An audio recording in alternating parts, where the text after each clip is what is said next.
మనకైతే యూట్యూబ్ నుండి ఇంత పెద్ద అమౌంట్ వచ్చింది. నిజంగా చాలా అంటే చాలా హ్యాపీగా ఉంది. నిజంగా ఎన్నో స్ట్రగుల్స్, అసలు ఎన్నో నిద్రలేని రాత్రులు చాలా ఉన్నాయి. ఫైనల్‌గా వి గాట్ ఇట్. నేను ఎప్పటినుంచో అనుకుంటున్నాను నేను ఇండిపెండెంట్‌గా ఉండాలని. నిజంగా ఫైనల్‌గా అయితే వచ్చేసిందనమాట. నేను మెయిన్‌గా ఇండిపెండెంట్‌గా ఎందుకు ఉండాలి అని అనుకున్నానంటే, నాకు ఒక పిల్లాడు ఉన్నాడు. ఇప్పుడు ఇలా నేను ఒంటరిగా ఉన్నా అంటే ప్రతి ఆర్మీ ఫ్యామిలీ కూడా ఎప్పుడో ఒకరోజు ఇట్లా వేరే దగ్గరికి పోస్టింగ్ వచ్చినప్పుడు ఇట్లా ఒంటరిగా ఉండాల్సి వస్తుంది కదా. ఒంటరిగా ఉన్నప్పుడు నా కొడుకు చాక్లెటే అడుగుతాడు, రేపు బిస్కెట్ అడుగుతాడు. అరే నా దగ్గర పైసలు లేవని చెప్పి మా హస్బెండ్కి కాల్ చేయడము, లేకపోతే వేరే వాళ్ళు అడగడం నాకైతే అసలు ఇష్టం లేదు.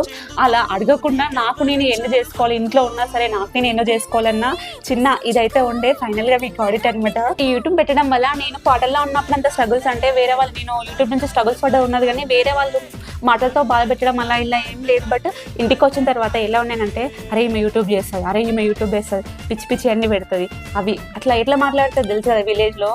ఇప్పుడు పలానా కోడలంట, పలానా వైఫ్ అంట, ఇట్లా అని ఎలా పడితే అలా మాట్లాడిన వాళ్ళు కూడా చాలా మంది ఉన్నారు. మెయిన్గా నేను చెప్పాల్సింది ఏంటనుకుంటుంటే, మనం చేసే పని మంచిది, మనం ఇండిపెండెంట్గా ఉండగలగాలి అనుకోవడం మంచి పనే కదా. మంచి పనికి ఎవరు ఏమనుకున్నా మనకు పర్లేదు. మనం చేసింది మనకు మంచి పని, మన ఇంట్లో మనం గట్టిగా ఉంటే సరిపోతుంది. ఇంకా వేరే వాళ్ళు ఎన్ని అనుకున్నా ఇగో ఇట్లా గడ్డి వీకి అట్లా వాడాలి గంతే. నేనైతే గదే అనుకున్నాను. నిజంగా చెప్తున్నా. నన్ను చూసి కుళ్ళుకునే వాళ్ళు ఉన్నారు, నన్ను చూసి యూట్యూబ్ స్టార్ట్ చేసే వాళ్ళు కూడా ఉన్నారు.